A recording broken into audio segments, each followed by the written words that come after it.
Get all sorts. Then it had to happen, of course, in the end. The director of the firm, fairly big firm, said, by the way, he said, we have a large block of concrete. Said, we want it blowing up. He said, well, there's just a little problem. He said, it's at Caldy. He said, that's up the Wirral. Residential, you know. He said, so when you go there to blow it up, for Christ's sake, blow it up quietly. So you get up there, and there's this big block of concrete, 8 foot high, 16 foot square, and they're making a private housing estate and just putting the roads in. And you get on there, and the upstairs, the site cabin. And he walks in the cabin, and he's behind the table. I said, I've come to blow that concrete up. Wish it. I'm glad you've come. He said, we'd have been in a bloody mess without that, he said. We'd have been here till Christmas. I said, well, get the lads over, get the compressor over, I'll drill it, and I'll blow it. And I thought, I'll have to blow one hole at a bloody time, do it quietly. So, okay, he said he will. So he gets them over, and I start drilling this. This is last July. Hot, puthery weather, everybody sweat to bloody death. And he'd set a gang of blokes on hand digging a trench down the side of this road. So they were doing this, and on the Monday, I'd knocked it down to the ground level, went and told him, I said, I'll come and finish off what's in the ground on Wednesday. Get him to shift that loose, and I'll drill the rest, the next 2 foot 6 and 3 foot, and blow that on Wednesday. So I didn't go back Tuesday, and on the Wednesday I went back again, and I walked in the hut, and they'd shifted this. And as I walked in, I seen these blokes, and they dug this bloody trench. They were down 400 yards down the bloody road, very nearly at the bottom. And he's sitting behind the desk. He's there like this. I said, I'm back. Oh, he said, I'm glad to see you. I said, I'll finish that with the concrete off for you. I said, them lads are doing well down the bloody road. He said, yeah, aren't they? They're doing well. And he said, how would you like to go and tell them it's on the wrong side of the bloody road? Kid, only turned the bloody map round that morning. I said, no, I don't think I will. I'll finish your bloody concrete and I'm away. You get the bloke I say. Sometimes I did a job up at Torque. That was a bit peculiar, because when you get these faults in the rock, you can play peculiar tricks, you know. And this was for the same firm that did those bloody trees for up at A5. And they were digging the rock trenches. Now, the housing estate finished there. That was before the war started. Then when the war finished, they were going to carry on with the extension to this housing estate.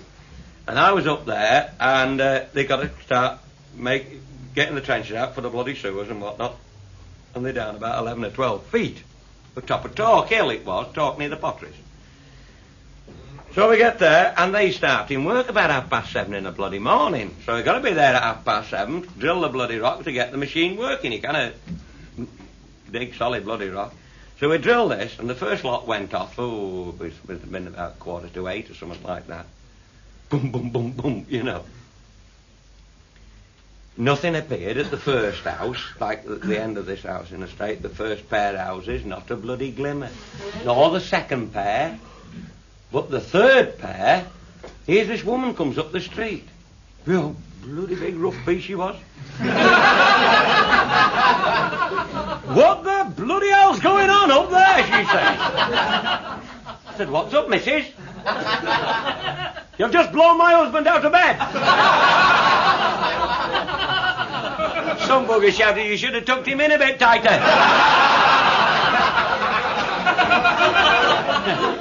And him just finished nights and all.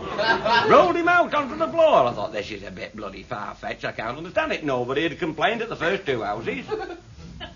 I said, just hang on a bit. So the digger had dug this out. I said, we'll have to make a little test. So we drilled some more in, put the explorer, give it a bit more fuse. I said, quick, missus, let's go and stand in your front room. So we went down the bloody street, got to the bloody front door, was open, stood in the front room, and all of a sudden, boom, boom, and we're up and down like this here, and 2 windows fell out the front. Those metal window... Look what you've done now! And the bloody clock fell off the wall. The bloody clock, he said. He said, what are you going to do about that lot? I said, use brown paper, I'm here for a fortnight. What was happening? The bloody sandstone fault was diving down. And the first two pair of houses were on about 10 foot of bloody red shale. And it was outcropping right underneath their house. And when the builder had gone round, he'd put the footings in with his bloody handkerchief. That'll do, put 'em here, lad. And they were right on this knob of rock, and we were hitting it in and up and down like a bloody seesaw.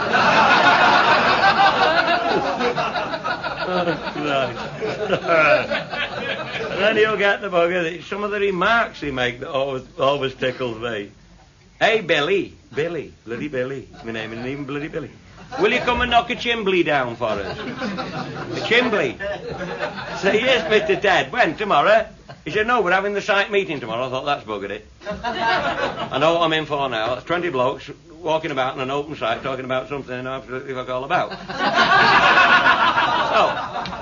I'd had trouble with the railway company. On a little railway arch up by Northwich there. They had 3 site meetings every Tuesday morning. We used to have to meet there. About 10 o'clock, and then they'd stooge about till 12 o'clock. No bugger spoke to me. Me's got to drill it and knock the bugger down. You see, and they're all discussing it. It's only a bit of a farting railway arch and all. Sometimes I have the BBC turn up with the outside broadcast van and knock on the front door. Said, hey, Batesy, we want to see you knock a chimney stack down. I said, yes, I've got one in my arse pocket. We'll put it up in the back garden. Just about as bloody daft they are. So they're all stood up there, and I think they were only standing up on top of the arch, seeing how far they could push up the railway line. Don't they have anything to do with site meetings at all. So on the 3rd Tuesday, I was getting a bit fed up with this. I thought, bloody Tuesday morning's up here for nout. I said, well, excuse me, chaps. I said, the swallows are gathering on the wires.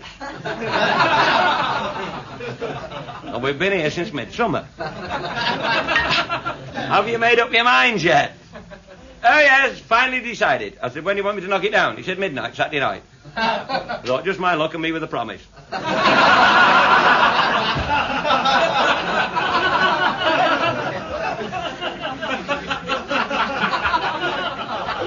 So at midnight, I'd been drilling the bugger since 8:30 on Saturday night. No beer, no bugger all. And at midnight, about 11:30, I got all the explosive in, all linked up with the Cortex, lovely. Ready to give it one almighty throtch. And down with it. And the Blackpool train was late. And we're waiting till 2:15. And the bloody train come along the line and stopped right under the bloody bridge. And there they were, been to Blackpool to see the lights. Oh, I thought, yes, you buggers wouldn't be like that if you knew what was all over your bloody head. Anyway, get half a mile down the line and loose the bugger off. Bang! But somebody was saying about that job with the... Well, it only came about through accident. I was blowing up some tree stumps for a fella. And he said, come here, young fella. He said, come and have I've got something to show you. I walks up this bloody field, and there's a pit hole in it, and there's a little old oak tree in the corner, and a bolt of lightning had hit this bloody tree, and it earthed into the pit and blown all the shit out the pit. He said, there you are, master, he said. That's only a job he can do. The master up there, he said. I thought, well, given enough explosive, I can come pretty bloody close.